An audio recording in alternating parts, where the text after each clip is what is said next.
मेरा आज का ये वीडियो किसी स्पेसिफिक टॉपिक पे नहीं होगा। ना रियल एस्टेट, ना पर्सनल फाइनेंस, ना बिजनेस की कोई और बात। दरअसल आज मैं अपने सारे ऑडियंस से एक डायरेक्ट कनेक्ट करना चाहता हूं। उसकी बहुत सारी वजह भी है, मैं एक एक कर वो सारी वजह बताऊंगा। सबसे पहले हमारे इस चैनल ने 11,000 का सब्सक्रिप्शन बेस क्रॉस कर लिया है। यह हमारे लिए एक मेजर माइलस्टोन है। इस साल की शुरुआत से जब से हमने इस चैनल पे काम करना शुरू किया, जहां हमारे पास सब्सक्रिप्शन बेस सिर्फ 500 ऑडियंस का था, और उसके बाद 6 महीने की मेहनत पे हम लोगों ने इसको इस पोजीशन पे पहुंचाया है। मुद्दा सिर्फ ये नहीं है कि सब्सक्रिप्शन बेस कितना है, क्योंकि मैंने पहले दिन से ये मेंटेन किया है कि मैं नंबर गेम में नहीं हूं। मुझे बहुत बड़ा ऑडियंस लेकर एक मीनिंगलेस जर्नलिज्म नहीं करना है। अगर वो करना होता तो मैं मेन स्ट्रीम मीडिया कभी नहीं छोड़ता। ये जो so called main stream media है, इससे अलग होने वाला मैं इस देश के सबसे पहले पत्रकारों में से एक हूं। ये कंपनी हमने 2008 में बनाई थी, और तभी मैंने कह दिया था कि ये so called main stream media का वक्त खत्म होता जाएगा, क्योंकि ना वो मेन स्ट्रीम के मुद्दे उठाते हैं, ना उनके पास मेन स्ट्रीम ऑडियंस है। और उसके बाद से काफी कुछ बदला। बहुत सारे बड़े नाम वाले पत्रकार आज उस कॉर्पोरेट मीडिया को छोड़कर अपना यूट्यूब चैनल लेकर आ गए हैं। हम थोड़ी देर से आए हैं, क्योंकि जैसा कि मैंने कहा, जब हमने शुरुआत की थी ऑल्टरनेटिव मीडिया की, तो हमारे सामने भी बहुत सारी चीजों को लेकर क्लैरिटी नहीं थी। यूट्यूब चैनल का तो हमने सोचा भी नहीं था। उस समय सिर्फ एक हमारा मकसद था कि हमें कॉर्पोरेट मीडिया, लीगेसी मीडिया से अलग होकर कुछ मीनिंगफुल पत्रकारिता करनी है। ऐसी पत्रकारिता करनी है जो एक पर्पस सर्व करे, ना कि सिर्फ एक सनसनी फैलाए। तो हम लोगों ने सबसे पहला काम किया कि हम रियल एस्टेट की ब्रांड रेटिंग में चले गए, क्योंकि बहुत सारे इंटरनेशनल इन्वेस्टर्स, बहुत सारे कंज्यूमर्स का मानना था कि इंडियन रियल एस्टेट में एक बहुत ही नॉन ट्रांसपेरेंट बिजनेस इकोसिस्टम है, जहां उनके पास कोई ऑथेंटिक और रिलायबल डाटा पॉइंट नहीं है। वो ये नहीं जान पाते हैं कि एक रियल एस्टेट कंपनी का कंज्यूमर कनेक्ट कैसा है, उसका अपने बायर के साथ बिहेवियर कैसा है, उनकी ब्रांड की स्टैंडिंग कैसी है। तो हमने सबसे पहले ब्रांड रेटिंग से काम शुरू किया। बहुत सारे चैलेंजेस आए, बहुत सारे लीगल इश्यूज आए, क्योंकि इस देश में अनफॉर्चुनेटली हर बिल्डर को यह लगता है he is God's gift to this world. तो जब हमने ब्रांड रेटिंग शुरू किया, तो हमारे रैंकिंग में जो भी टॉप 10 में नहीं होता था उसको हमसे प्रॉब्लम होती थी, जो टॉप 10 में होता था उसको प्रॉब्लम होती थी। हम नंबर 7 कैसे हैं, हम नंबर 4 क्यों नहीं हैं। ऐसा लगता था हर कोई नंबर 1 ही होना चाहता है, और क्यों ना हो, उनकी आदत खराब भी तो मीडिया हाउसेज ने ही की थी, अलग अलग लेवल पे उनको ब्रांड देकर या कहूं बेचकर।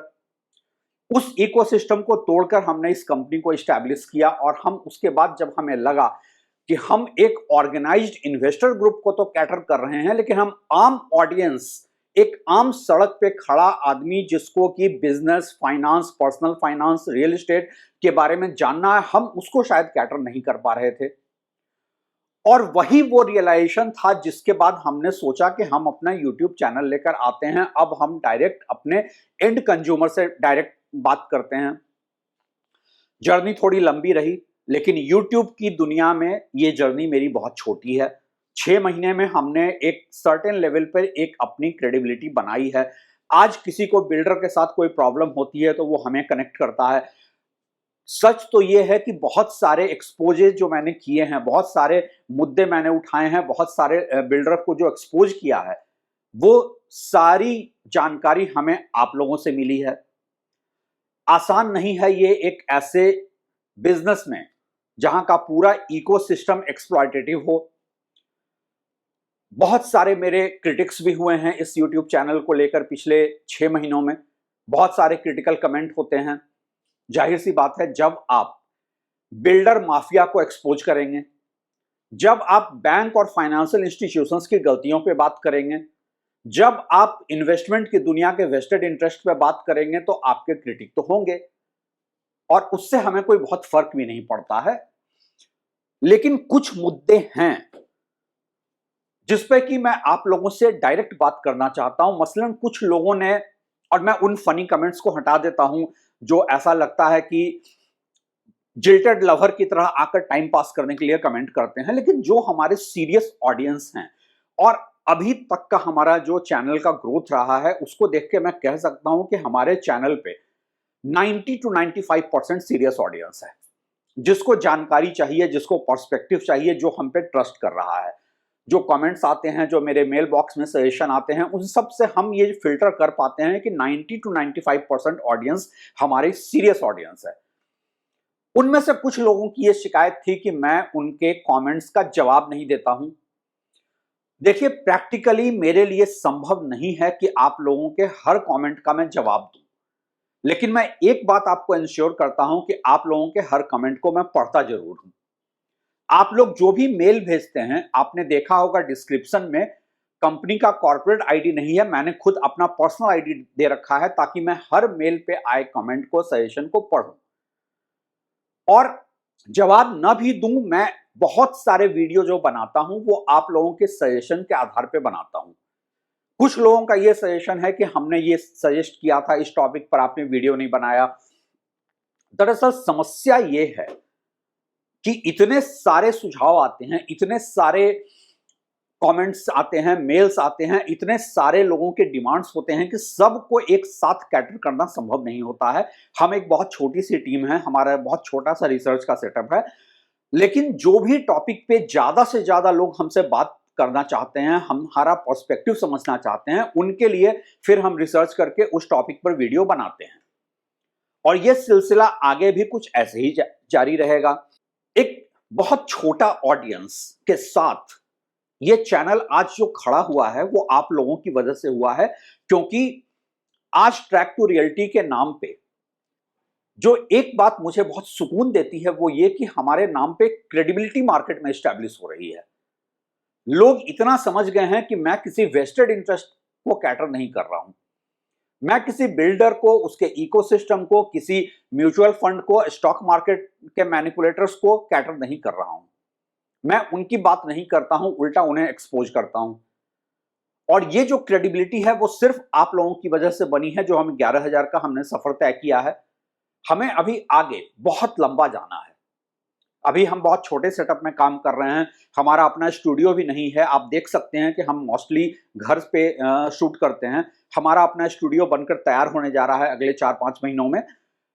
और आप लोगों से यही कहूंगा कि मैं अगर कमेंट का जवाब नहीं भी देता हूं तो भी मैं आपके कमेंट पढ़ता हूं और उसके आधार पे, आपके सजेशन के आधार पर वीडियो बनाता रहता हूं। आखिर मेन स्ट्रीम मीडिया जिसको कहा जाता है, जहां पैसे ज्यादा हैं, जहां व्यूअरशिप भी ज्यादा है क्योंकि उनके पास पैसा पंप इन करने के लिए बहुत है, उस कॉर्पोरेट मीडिया को छोड़कर अगर मैंने छोटा सा एक ऑल्टरनेटिव मीडिया का आउटलेट बनाया है तो सिर्फ इसलिए कि मैं एक मीनिंगफुल पत्रकारिता करूं, मैं आप लोगों के मुद्दे उठाऊं, आप लोगों के मुद्दे सॉल्व करूं। आप सब लोग हमें अपने सुझाव, अपने कमेंट्स में डालते रहें, हमें मेल करते रहें। मैं हर जहां तक संभव हो आप लोगों के दिए हुए सुझाव पे वीडियो बनाऊंगा, आप लोगों के दिए उठाए मुद्दों को सॉल्व करने की भी कोशिश करूंगा। और आज इस मौके पे जब हमारा सब्सक्रिप्शन बेस 11,000 का पहुंचा है तो सिर्फ इतना ही कहूंगा, शुक्रिया। जुड़े रहिए हमारे साथ, जहां तक संभव हो अपने फ्रेंड और फैमिली में लोगों को ये चैनल सब्सक्राइब कराइए। और हां, ये चैनल बिजनेस के इकोसिस्टम पे है, पर्सनल फाइनेंस पे है, रियल एस्टेट पे है, लेकिन अगर आप लोगों को हमारे साथ सोशियो पॉलिटिकल मुद्दे पे भी जुड़ना है तो हमारा दूसरा चैनल भी अब तैयार हो गया है, ज्यादा काम नहीं हुआ है। ये चैनल ट्रैक टू रियलिटी है, वो चैनल हमारी parent company Track Two Media Research Private Limited के नाम पे, ट्रैक टू मीडिया के नाम से है। तो आप लोगों से रिक्वेस्ट करूंगा कि ज्यादा से ज्यादा आप हमारे उस दूसरे चैनल को भी सब्सक्राइब करें। हम उस चैनल पे भी बहुत सारे मुद्दे उठाएंगे, सोशल पॉलिटिकल मुद्दे उठाएंगे और वो मुद्दे उठाएंगे जो आम जनता के हक में है। और ये दोनों चैनल के साथ हम आप लोगों के साथ बहुत लंबा सफर तय करने वाले हैं। शुक्रिया।